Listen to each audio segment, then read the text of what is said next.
신바람 사연 아파트. 오늘의 사연 시작하겠습니다. 안녕하세요. 세상 천하에 둘도 없는 모질이 남편과 이혼했어요.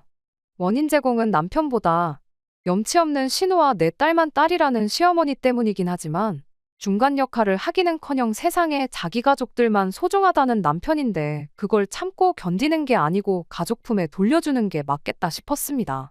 무조건 내 편만 들어달라는 게 아니고 중간에서 조금이나마 어떻게든 해결해보려 노력하는 모습만 보여줬더라도 이혼까지 하는 일은 없었을 텐데. 그러니 저는 이 이혼의 진짜 이유는 사건의 발단인 신우와 시어머니가 아니라 순전히 남편 때문이라 생각해요. 남편과는 지인의 소개로 처음 만나게 되었어요. 소개받을 당시 남편은 9급 공무원으로 일을 하고 있었고 저는 은행에서 일을 하고 있었어요. 벌이만 두고 보더라도 제가 남편이 버는 돈의 거의 1.5배 이상을 벌고 있었습니다. 하지만 이런저런 조건들은 차치하고 남편의 서글서글한 성격 하나만 보고 결혼했어요. 연애하기 전은 썸을 타던 시기는 물론이고 저희가 연애를 시작하게 되었을 때부터 결혼하기 직전까지 남편은 정말 저 하나만 바라보고 저를 위해 살겠다는 그런 사람이었습니다. 결혼하기 전 처음으로 서로의 경제 상황을 오픈했을 때 그때 처음으로 연애하는 동안은 나누지 않았던 이야기들을 나눴어요. 홀어머니 아래로 신우까지 있었기에 애초에 처음부터 남편한테 얼마나 많은 돈이 있겠구나 하고 기대하지는 않았습니다. 그런데 생각보다 모아놓은 돈이 조금 있더라고요. 이야기를 들어보니 가정 형편상 원래는 몸은 좀 힘들지라도 돈을 많이 주는 직장을 다녔었다고 해요. 일주일에 거의 70시간 가까이 주말도 없이 일하면서 몸을 갈아 넣으면서 돈을 벌었답니다. 그래도 그때 당시에는 열심히 일하면 한 만큼 보상이 돌아온다는 생각으로 힘든 거 참아가면서 누구보다 열심히 살아왔다고 합니다. 그리고 다니던 직장에서도 어느 정도 인정을 받고 있었다고요. 그런데 난데없이 사장이라는 사람이 사업을 자식한테 물려주겠다며 2명의 자식을 일터로 데려왔고 실력은 없으면서 의욕만 넘치는 두 윗대가리가 그간 남편과 다른 직원들이 뼈를 갈아 넣으면서 이뤄놓은 시스템 구조부터 갈아엎기 시작했다 해요. 입에 발린 소리 못하는 남편 성격상 사장의 두 아들과 불협화음이 생기기 시작했고 그나마 남편이 월급을 많이 가져갈 수 있던 게 추가 근무로 나오는 잔업수당이었는데 그걸 마치 남편이 회사 돈을 빼돌리는 것처럼 사장한테 보고를 했답니다. 결국 그렇게 잘 벌던 돈도 줄어들고 출세길도 막히게 된 남편이 치를 떨면서 직장을 그만두고 공무원 공부를 시작하게 된 거라고 하더라고요. 돈은 적을지언정 시키는 일만 하면 되는 그런 일을 해야겠다 싶었는데 아무리 봐도 공무원만한 게 없어 보여서 선택했다고요. 이야기 들어보니 죽을 똥살똥 공부하면 합격까지 1년 정도면 된다. 뭐 그런 이야기를 듣고 일주일에 70시간씩 일을 했는데 공부라고 못할 거 없나 싶어서 자신있게 회사를 그만두고 공부를 시작했답니다. 예상보다 1년이라는 시간이 더 걸리긴 했지만 결국엔 남편은 공무원 시험에 합격하게 되어 일을 시작할 수 있었고요. 모아놓은 돈이 그나마 있었던 이유는 공무원 공부 시작하기 전에 다니던 직장에서 모아놓은 돈이 조금 남아있는 상황에서 일을 시작했기 때문이라고요.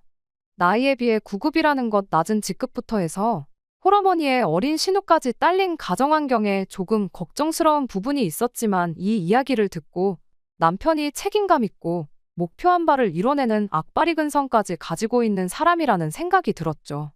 연애하는 내내 저한테 잘했다는 건 덤이고요. 또한 저희 친정 부모님도 남편을 마음에 들어 하셨어요. 어떻게 모든 게 다 마음에 드는 사람이 있겠냐고. 이것 따지고 저것 따지고 원하는 조건에 100% 맞는 사람은 세상에 없다고. 그래도 저한테 잘하고 생활력 있고 책임감도 있으니 지금 당장보다 미래를 생각해 보라시면서요. 그리고 공무원이 9급으로 들어갔다고 평생 9급으로 있는 것도 아니지 않냐. 결국 나중 가면 벌이는 다 비슷해진다며 안정적인 직장을 다니고 있는 게 어디냐고 하셨지요. 당장 조금 모자란 부분은 저희 친정에서 도와준다고 하시면서요. 남편이 모아놓은 돈이 있다고 한들 제가 애초에 생각했던 것보다 많았을 뿐이지 그게 엄청 많은 액수는 아니었어요. 남편이 모아놓은 돈으로는 신혼살림 장만하고 결혼식 비용하고 뭐 자동차 정도나 하나 뽑겠구나 그런 생각이었죠. 그리고 그런 생각을 갖고 있던 만큼 시어머니한테 바란 거 하나 없었습니다. 시어머니도 제가 그런 부분에 있어서는 마음을 쓰고 있었다는 걸 알고 있었는지 결혼하면서 딱히 저한테 요구해온 게 없었어요. 결혼식 준비하면서 문제가 있던 게 딱 하나 있었는데 시어머니가 아니라 신우하고의 문제였습니다. 앞서 말씀드렸던 대로 남편한테는 남편보다 3살 어린 신우가 있어요.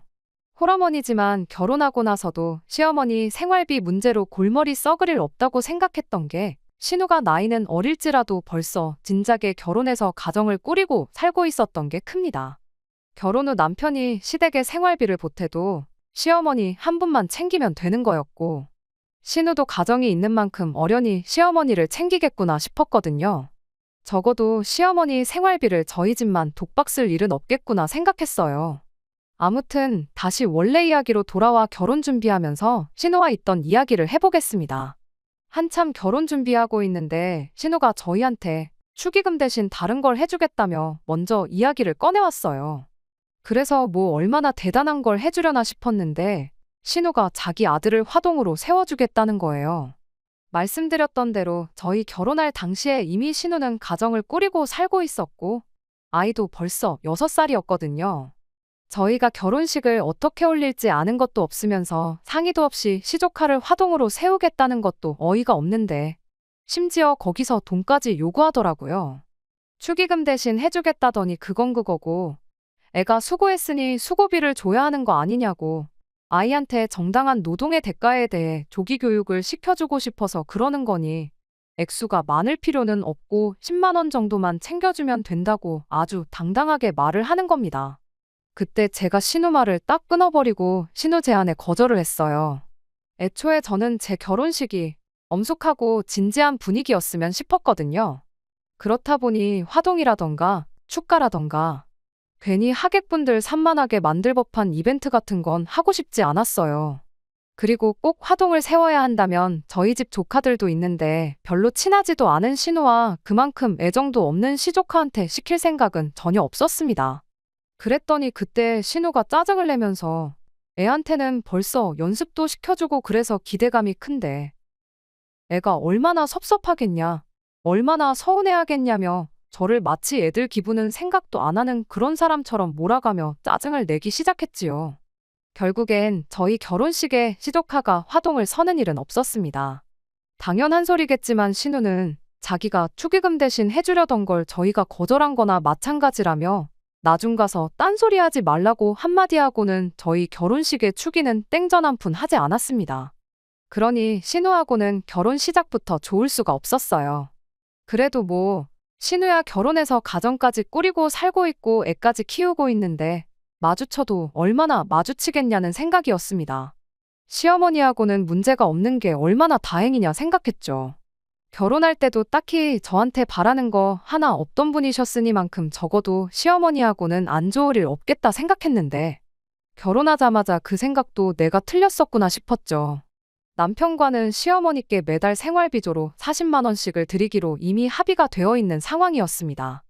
그런데 그건 말 그대로 생활비라고 생각하신 건지 언젠가는 이달은 당신 친구들하고 어딜 좀 다녀와야겠다며 돈이 얼마 필요하다 해서 붙이라 하고 한 번은 또 어디 가서 뭘 먹고 오기로 했으니 얼마를 달라고 하고 말 그대로 생활비 따로 당신 놀러 다니는데 필요한 용돈은 따로 해서 용돈은 필요할 때마다 생각날 때마다 돈이라도 맡겨놓은 것 마냥 통보하듯이 요구를 해왔으니까요. 맨 처음에야 시어머니가 이런 분인 줄은 몰랐었기에 어디 모처럼 놀러 가신다는데 재밌게 다녀오시라고 제 돈으로 달라는 용돈도 드리고 그랬었어요. 그런데 그 주기가 한 달에서 3주로, 3주에서 2주로 점점 짧아지면서 저도 이건 아닌 것 같다는 생각이 들어서 남편한테 어머님한테 용돈 드리는 건 좀 줄여야겠다 말하고 생활비 보내드리고 나서 발생하는 용돈은 제 귀에 들어오지 않게 당신이 알아서 잘 처리해달라고 부탁했습니다. 어머니 비위를 맞춰주는 것도 어찌 보면 자식돌이라 생각해서 남편한테 얼마를 보내줬는지 그런 건 꼬치꼬치 캐묻지 않았어요. 자기 용돈 줄여서 보내드린다는데 말릴 것도 없다 싶었고요. 아무튼 그렇게 나름 어디 가서 이야기 나올 거 없게 제 나름대로 결혼 생활을 잘하고 있다 생각했는데 저희 결혼한 지 얼마 지나지 않아서 난데없이 신우가 이혼을 하게 되었어요. 이혼 사유는 심해부의 바람기 때문이었답니다. 사실 그간 신우랑 같이 살면서 같은 일로 신우 속을 썩혔던 게 한두 번이 아니었대요. 몇 번을 걸려도 신우가 그동안은 그냥 넘어가주고 그랬는데 이번에는 심해부가 눈 맞은 상대가 같은 회사 다니는 직장 동료의 와이프였다고 하네요. 그 덕에 심해부가 직장에서 잘리게 되었고 신우도 결국 참다 못해서 이혼 선언을 했다고 합니다. 물론 진짜로 이혼할 생각도 있었겠지만 신우 딴에는 이참에 제대로 강하게 나가서 두 번 다시 뻘짓 못하게 하려던 마음이 더 컸었답니다. 그런데 심해부도 너무한 게 그런 신우 한마디에 애도 같이 있는 상황에 신우 면전에다 대고 솔직히 내가 하룻밤 실수한 것 때문에 너 같은 여자랑 결혼해서 이게 다 뭐냐고 이혼 이야기 잘 꺼냈다고 당장에라도 이혼하겠다고 소리를 질렀답니다. 심해부가 잘한 거 하나도 없는 상황에 신우가 심해부 비위를 맞춰야 한다는 소리는 아니지만 그래도 아이를 생각해서 그러지 말아달라 어떻게든 해결을 했어야 한 거 아닌가 싶었는데 신우 또한 뭘 잘했다고 넙죽 엎드려 싹싹 빌어도 모자랄 판에 큰 소리냐고 맞불을 놓았고 심해부가 바라던 바라고 친권이고 양육권이고 다 넘겨줄 테니 이혼하자고 하면서 대판 싸우게 되어 결국 이혼을 하게 되었던 겁니다. 어차피 사랑도 없이 애 때문에 했던 결혼인 것 같고 시조카 미래나 신우 앞길 생각해보면 진작에 해야 할 이혼이 100번 맞았지만 문제는 돈이었어요. 애초에 신우가 뭐 직장이 있었던 것도 아니고 갑자기 생긴 아이 때문에 사회생활은 시작도 못 해보고 후다닥 결혼부터 하게 되었던 건데 거기에 두 사람이 그동안 씀씀이는 얼마나 심했던 건지 이혼하면서 분할받아온 재산이라고 300만 원 받아온 게 다였습니다. 아예 모아놓은 돈도 없었고 그나마 살던 집도 월세의 보증금은 전부 빌린 돈이었거든요. 그나마 타고 다니던 중고차랑 이런 거 저런 거 해서 400만 원도 겨우 뜯어온 거랍니다. 뭐 이혼하면서 아이 양육비를 100만 원씩 받게 되긴 했지만 그건 말 그대로 아이 양육비에 애 키우는데 들어갈 돈 생각하면 코딱지만한 돈이지. 그 돈이 있다고 신우가 부귀영화를 누리면서 살 수 있던 것도 아니었지요. 아무튼 신우는 그렇게 300만 원 분할받은 돈 들고 아이랑 같이 시어머니 집으로 들어가 살게 되었어요. 솔직히 신우가 혼자 독립해서 살 능력은 안 되고 시어머니 집 들어가 사는 것 말고 달리 무슨 방법이 있었겠나요? 그리고 어머님 딸인데 자식이 혼자 살게 되면서 엄마 집으로 들어가 사는 걸 가지고 누가 이러쿵저러쿵 말을 했겠나요? 저 또한 거기에 아무런 불만이 없었습니다. 솔직히 신우가 한참 때 나이에 초등학교 들어간 아이 키우는데 집도절도 없고 직장도 없이 이혼한 게 불쌍해서 아빠 없이 커갈 시조카도 똑같이 불쌍해서 마음이 쓰이긴 했지만 제 인생에 크게 영향 줄 일이 없다고 생각했는데 그게 아니었어요. 세상에 이혼해서든 원치 않아서든 원해서든 혼자 몸으로 애 키우는 여자가 신우 혼자만 있는 게 아니잖아요. 그런데 신우는 신세한 탓만 하지 그 와중에도 자기 손으로 어떻게 상황을 바꿔보려는 노력을 하지 않았습니다. 집에 시어머니가 계시는 만큼 신우는 하루라도 빨리 일자리를 구하는 게 급선무라 생각했는데 이혼할 때 400만 원 받아온 거 비상금으로 두고 애 아빠가 100만 원씩 보내주기로 한 돈이 있으니 걱정이 없다면서. 원래도 그냥 심해부랑 셋이서 먹고 사는데 생활비가 그 정도밖에 안 들었었다고. 그런데 이젠 엄마 집에 살면서 월세로 빠져나가는 돈도 없고 오히려 여유가 생긴 편이라며 그냥 하루하루 보내는 게 일이었어요. 솔직히 그게 가당키나 한 일인가 싶었습니다. 물론 신우 말이 양육비로 받는 돈이 그동안 심해부가 주던 생활비랑 거의 비슷한 상황이니 그 전과 달라진 게 하나도 없다고는 하지만 앞으로 애한테 들어가는 돈이 똑같이 들어가는 것도 아니고 그 잘난 양육비 또한 애가 다 크고 나면 못 받게 되는 돈이나 마찬가지인데 저렇게 아무 생각 없이 미래에 대한 대비 하나 하지 않고 놀고 먹고 있을 이유가 뭔가 싶었어요. 시어머니가 집에 계시는 만큼 아직 시어머니가 건강하고 체력적으로 아이를 돌봐주실 여력이 될 때 아이 맡기고 한 푼이라도 더 벌어야 하는 게 맞는 거 아닌가 싶었거든요. 그리고 한편으로는 신우 계산에 40만 원밖에 안 되긴 하지만 저희가 매달 시어머니한테 보내주는 돈 또한 계산에 들어있는 건 아닌가 하는 생각도 들었고요. 아니나 다를까 신우가 이혼한 이래 그간 시어머니가 남편한테 따로 뜯어가던 돈이 더 있었다는 걸 알게 되었습니다. 제가 뭐 의심을 품어서 남편 계좌를 훔쳐보고 그럴 필요도 없었어요. 시어머니가 저까지 있는 자리에서 맡겨놓은 돈 찾아간다는 듯이 당연하게 남편한테 대놓고 돈을 요구하셨거든요. 남편도 남편 나름대로 자기 쓸 돈 아껴가면서 시댁에 보내주고 그랬나 본데 도저히 당장 보내줄 만큼의 여유가 없었던 거예요. 그래서 월급 들어오면 보내주겠다고 미루고 미뤘는데 시어머니가 그걸 못 기다리고 저까지 있는 자리에서 주기로 한 돈은 대체 언제 줄 거냐며 닥달을 했던 거죠. 차라리 저 모르게 했으면 그냥 나는 모르는 일이다 그렇게 살았을 텐데. 시어머니 딴에는 시조카까지 있으니 남편 주머니 사정이 안 좋을 때 제가 나서서 제 돈을 보내줄 거라 생각했던 게 아닐까 싶어요. 모르는 척 넘어갈 수도 없는 일이니 제가 남편한테 돈이라니 무슨 돈 이야기를 하는 거냐고 물어봤습니다. 남편은 제 앞에 말을 꺼내지 못해 쩔쩔매고 있는 상황에 시어머니가 아주 당연한 듯이 말을 꺼내왔거든요. 어디 그 돈이 나 혼자 좋은 거 먹고 갖고 싶은 거 사려고 달라고 하는 돈이겠냐. 너는 아빠 없이 자라는 네 시조카가 불쌍하지도 않냐 하면서 저희가 마치 한 가족으로서 시조카 양육하는데 일부 책임감을 느껴야 하고 경제적인 지원도 아끼지 말아야 한다는 듯 당연한 이야기라는 식으로 말을 하셨으니까요.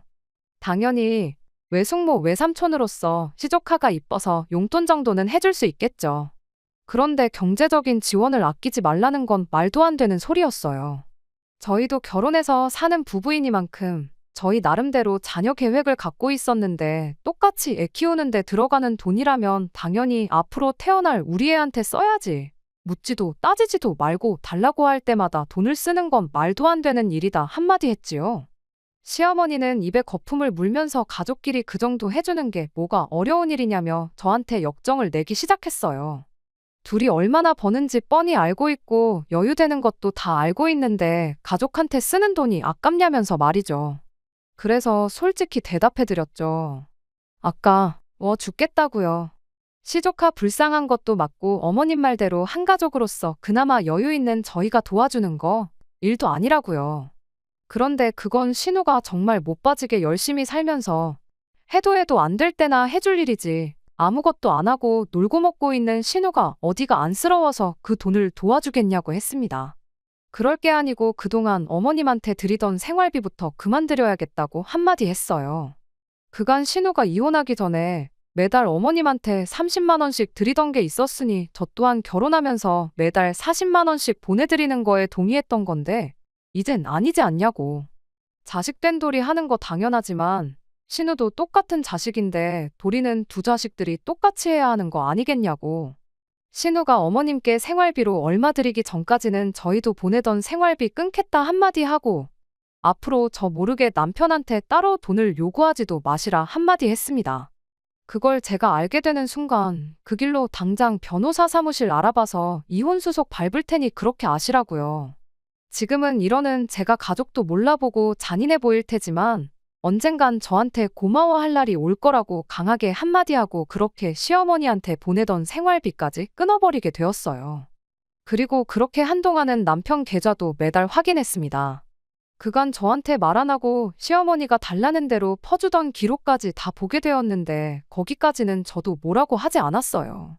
남편한테 시어머니 관련된 일 떠넘겨놓고 알아서 잘하겠지 믿고 확인 한 번 안 한 제 잘못도 있다고 생각했거든요. 앞으로가 중요하다고 생각했고 이 결정이 결과적으로는 저와 남편은 물론이고 신우와 시어머니한테도 좋은 결정이다 믿어 의심치 않았기 때문입니다. 그리고 그렇게 딱 10달이 지났을 때입니다. 제가 돈 끊는다고 해서 기분 나쁘다고 연락 한 통 없던 시어머니한테서 연락이 왔어요. 네 말대로 우리 딸 취직했으니 약속한 대로 이제 다시 생활비 보내라고요. 보아하니 400만 원 비상금으로 가지고 있던 거로 양육비랑 합쳐서 어떻게 버티고 있었구나 싶더라고요. 시기상 버틸 만큼 버티다가 그 돈이 다 떨어지고 나서 이젠 정말 양육비만 가지고 셋이서 못 살겠다 싶었던 건지 그제서야 강제로 신우한테 돈 벌어오라고 시켰던 게 아닐까 싶어요. 그리고 그렇게 된 김에 제가 말한 대로 저한테 그간 받아가던 생활비를 다시 받아갈 생각이었겠죠. 저도 뱉은 말이 있으니 거기서 갑자기 제 말을 바꿀 생각은 없었습니다. 드리기로 한 거 다시 드리고 신우도 미래를 대비할 발판을 마련했고 이제 모두가 행복하게 살 일만 남았다고 생각했어요. 그래서 흔쾌히 시어머니 전화 끝나자마자 제 계좌에서 40만 원 빼서 보내드렸습니다. 그런데 돈 보낸 지 정말 1분도 안 지나서 시어머니가 왜 돈을 그것밖에 안 보냈냐며 엄청 빈정거리는 말투로 저한테 전화를 걸었어요. 그때까지만 해도 지난 10달 동안 안 줬던 돈 한 번에 다 달라고 하려는 건가 싶었습니다. 그 순간까지만 해도 제가 기분이 썩 괜찮았거든요. 원래대로였다면 진작에 보냈어야 할 10달치 생활비였고, 시간이 걸렸을지언정 제가 바라던 대로 일이 흘러가고 있으니 기분 내서 보너스까지 얹어서 500을 보낼까도 생각했어요. 그런데 시어머니가 원하는 거에 비하면 500만 원은 택도 없는 푼돈이었습니다. 시어머니가 말하길, 신우가 취직해서 매달 당신한테 생활비로 250만 원을 주게 되었으니 너네도 똑같이 250만 원씩 보내라는 소리를 해왔으니까요. 제가 했던 말을 그대로 인용해서 자식된 돌이 혼자만 하냐고, 똑같은 자식인데 똑같이 해야겠다고 하지 않았냐는 소리를 하면서 네 입으로 꺼낸 말이니 꼭 지키라고, 내 딸이 주는 돈하고 똑같이 너네도 250만 원씩 보내서 자식된 도리를 다 하라고 하는 거예요. 그렇게 전화 끝나자마자 이게 무슨 미친 소리인가 싶어서 남편한테 당장 시댁으로 가자고 했습니다. 어이가 없어서 아예 단판을 짓고 올 생각이었는데 남편이 자기만 혼자 다녀오겠다고 저를 뜯어말리더라고요. 딱 봐도 제가 많이 열받은 것 같은데 가봐야 그때처럼 가족들끼리 싸움밖에 더 하겠냐고, 자기가 혼자 시댁 다녀와서 모처럼 중간 역할도 하고 간 김에 일도 해결하고 오겠다고 하더라고요. 그간 시어머니가 달라는 대로 퍼주고 그러면서 자기가 일을 더 크게 만들어왔던 걸 인지는 하고 있구나 싶었고, 남편이 어느 정도 정신 차렸구나 싶어서 이번만큼은 그럼 남편 한번 믿고 맡겨보자는 심정으로 남편 혼자 시댁에 보냈습니다. 그리고 그날 시댁에서 중간 역할 맡은 바 소임을 다하고 돌아온 남편과 이혼을 결정하게 되었네요. 남편이 시댁으로 출발한 지 한두 시간이 지나서 집으로 다시 돌아왔어요. 시어머니가 저한테 빈정거린 것 치고는 이야기가 금방 끝났구나 싶었죠. 시댁까지 오며 가며 1시간은 좋게 걸리는 거리거든요.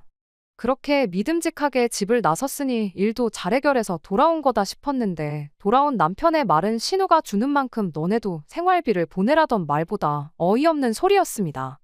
자신만만한 표정으로 집에 들어와선 예상보다 이야기가 더 잘 끝났다면서 돈을 많이 아꼈다는 소리를 하더라고요. 원래 주던 돈을 다시 주겠다는 건데 돈을 아꼈다는 소리가 나올 때부터 뭔가 촉이 이상했어요. 40만 원 주던 걸 250을 달라고 하는데 그걸 무마시키고 주기로 했던 40만 원까지 깎아서 온 건 아니겠구나 싶었거든요. 아니나 다를까 남편이 저보고 당장 다음 주에 출근하고는 제 직장에서 대출을 이자 몇 프로까지 해서 내줄 수 있는지 알아보라고 한마디 던지더군요. 이미 대출 이야기 나왔을 때 이 인간이 무슨 사고를 치고 와도 단단히 치고 왔구나 싶었죠.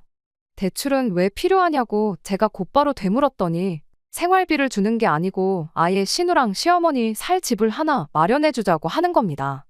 당장 시어머니 집이 거실 하나에 방 한 칸 붙어있는 확장형 원룸 구조의 집이었는데 시조카도 앞으로 크면 사춘기도 올 테고, 그래도 집에 유일한 남자애인데 얼마나 불편하겠냐며 우리가 시어머니하고 신우네 살 집을 하나 구해주기로 대신 생활비 지원은 더 이상 안 해주는 걸로 그렇게 이야기를 마치고 왔다는 거예요. 돈을 아꼈다는 게 무슨 소린가 했더니 앞으로 직장 들어간 신우가 돈을 더 벌면 더 벌을 일만 남았지 않느냐며 평생 신우가 벌어오는 만큼 어머님한테 돈을 드리는 것보다 집 한 채 해주는 게 더 싸게 먹힌다는 겁니다. 그러면서 계산을 해보라고 매달 250씩 10년 뒤면 신우도 벌이가 늘어날 테니 못해도 매달 350씩은 드리게 될 텐데 당장 집 한 채 해드리는 게 더 싸게 먹힌다고. 집도 뭐 엄청 거창한 집을 해주자는 게 아니고 방 2개 딸린 빌라 한 2억 선에서 알아봐주기로 했다는 겁니다. 평생 줄 뻔한 돈을 7년, 8년만 줘도 되는 돈으로 줄여왔으니 자기가 엄청 잘한 일이라고 그걸 자랑처럼 말하고 있는데 이 인간이 미쳤는가 싶다가 갑자기 문득 자기가 혼자 힘으로 해결하고 오겠다고 한 게 애초에 제가 있으면 될 것도 안 되겠다 싶어서 일부러 빼고 간 거구나 하는 확신이 들었죠. 그래서 남편한테 당장 핸드폰부터 보여달라고 했습니다. 그동안 제가 남편이 시댁에 돈을 퍼주고 있는지 확인하겠다고 계좌는 살펴봤는데 그게 문제가 아니고 남편이 애초에 이 시자들하고 한통속이 돼서 무슨 작당 모의를 하고 있었는지 알고 싶었거든요. 아니나 다를까 제가 시댁에 보내던 생활비를 끊고 나서부터 신우랑 시어머니까지 셋이서 단체로 톡방까지 파서 앞으로의 계획을 떠들어대고 있었다는 사실을 알게 되었어요. 내용은 이루 말할 것도 없이 충격적이었습니다. 시어머니가 걔는 돈도 잘 벌면서 더럽고 째째하다고 제 호박씨를 까고 있는 건 충격적인 말 축에도 들지 않았어요. 신우는 신우대로 나는 평생 일하면서 살 생각 없는데 그냥 오빠가 집 해준 거 받고 나서는 일을 그만둬야겠다 이딴 소리나 하고 있고, 남편은 그 와중에도 어떻게든지 가족들한테 한 푼이라도 더 퍼줄 생각으로 이 방법은 어떨까, 저 방법은 어떨까 아주 혼자서 피똥을 싸면서 아이디어를 짜내고 있는 내용까지. 그냥 처음부터 끝까지 다 볼 것도 없었습니다. 남편한테 내가 이 내용을 보고도 그 돈을 해줄 것 같냐고, 앞으로 평생 시댁에 돈 한 푼 보낼 일 없으니 그렇게 할라 말하고 당장 시어머니한테 전화해서 아까 전에 내가 보내준 40만 원부터 다시 돌려받아오라고 한마디 했죠. 그랬더니 남편이 나지막한 목소리고 안 되겠다고 그럼 이혼하는 것 말고는 답이 없겠다는 소리를 하는 거 아니겠어요? 그래서 남편한테 지금 당장 대출받아서 신우한테 집 한 채 안 해주면 나랑 이혼하겠다는 소리를 하는 거냐고 다시 되물었어요. 그랬더니 남편이 아주 당당하게 이혼하면 재산 분할 받을 텐데 그거라도 받아서 해줘야 하지 않겠냐는 말도 안 되는 소리를 하는 겁니다. 남편한테 네 자식도 아니고 시조카한테 한 푼이라도 더 퍼주려고 나랑 지금 이혼하자고 하는 거냐고 한마디 했더니 내 자식은 아니더라도 우리가 한 가족 아니겠냐고. 내 가족을 남의 가족처럼 이야기하는 사람하고 어떻게 더 부부의 연을 맺고 있겠냐고 아주 자신있게 한마디를 하더라고요. 남편한테 나중 가서 후회하지 말라고 그리고 딴소리 하지 말라 그러고 그 길로 남편을 집에서 내쫓았어요. 남편이 이 집에 해놓은 거라고 살림살이 몇 개 해가지고 온 거밖에 없는데 내가 기분 나쁘다고 해서 내 집에서 나갈 이유는 하나도 없었으니까요. 그리고 이튿날 저는 출근도 하지 않고 바로 변호사 사무실을 찾았습니다. 변호사님한테 상담을 받으면서도 지금의 이 상황이 도무지 믿기지가 않고 어이가 없어서 웃음이 났다가 눈물도 났다가 아주 미친 사람이 따로 없었습니다. 변호사님을 통해 이혼 서류가 준비되자마자 며칠 지나지 않아서 남편을 불러내 만났어요. 남편이 그러더군요. 어차피 재산 분할해서 그 돈 받아 사주나 그냥 우리가 지금 대출 받아 사주나. 신우는 결국엔 집이 생길 거라고요. 그런데 꼭 이혼까지 해야겠냐고 또 당당하게 미친 헛소리를 하더라고요. 이 인간이 아직도 아무것도 모르고 맞벌이했다고 지금 나한테서 재산 분할을 한 푼이라도 받아갈 줄 알아서 저러나 싶어서 그냥 그렇게 헛소리만 할 게 아니고 신우한테 돈이라도 조금 빌려다가 변호사나 한번 알아보라고 했어요. 당신이 이 집에 우리 재산에 기여한 게 얼마나 되느냐고요. 카드사에서 현금 서비스까지 받아가며 시댁에 퍼준 사람이 어디 우리 재산에 기여도가 있어서 우리 부모님이 해준 내 집을 분할받아갈 생각을 다 했냐고.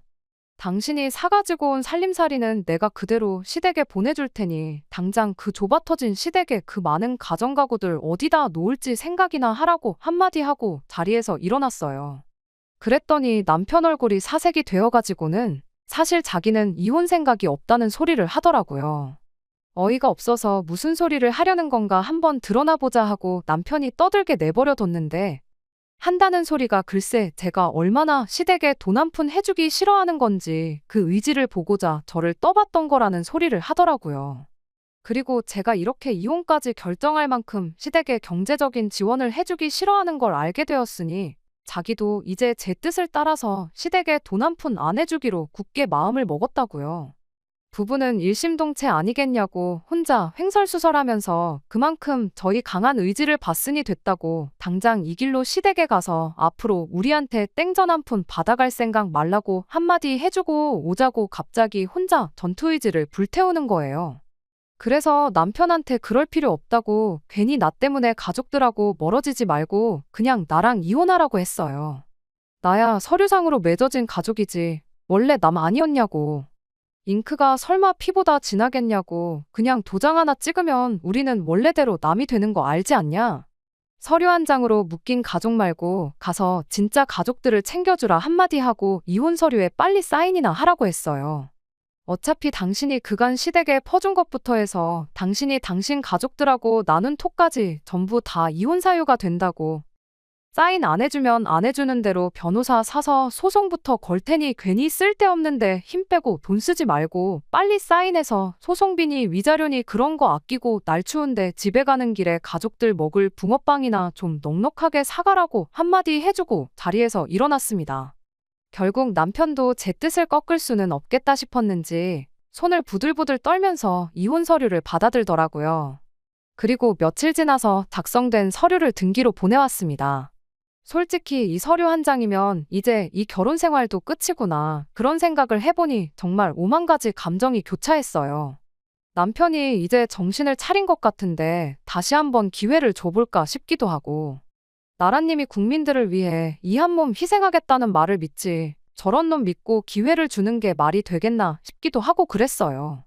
결과적으로는 저 인간이 바뀔 인간이었으면 정신머리 똑바로 박힌 인간이었다면 애초부터 시댁에 돈 퍼주다 못해 내 집을 담보 잡고 지 가족들 살 집 하나 마련해주자는 소리부터 안 했을 거다는 생각이 들어서 그냥 그 길로 이혼 서류 접수하고 그렇게 남편하고 이혼하게 되었습니다. 이혼하고 나서 제 삶은 크게 달라진 게 없어요. 집도 그대로 같은 집에 살고 있고요. 물론 말한 대로 쓰던 가정가구들 전부 시댁으로 보내버린 덕분에 그걸 기회 삼아 집은 아예 새 집처럼 꾸며놓았습니다. 그간 시댁에 퍼준 돈이 대부분 남편 돈이었긴 하지만 여전히 생각해보니 아깝더라고요. 그래서 이번 기회에 돈 좀 모아서 친정 부모님 모시고 해외여행이나 한번 다녀올까 싶어요. 궁금하진 않지만 처음 저랑 남편을 소개해줬던 사람 입을 통해 남편 소식을 듣게 되었는데 신우와 시조카, 시어머니의 남편까지 네 가족이서 아주 사이좋게 그 좁아터진 어머님 댁에서 같이 살고 있답니다.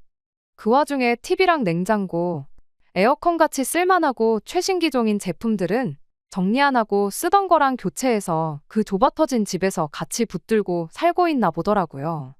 그 집 거실 크기 생각하면 85인치 TV가 한눈에 다 안 들어올 텐데 하루 종일 TV 보는 게 일이었던 시어머니한테는 안 된 일이구나 싶네요.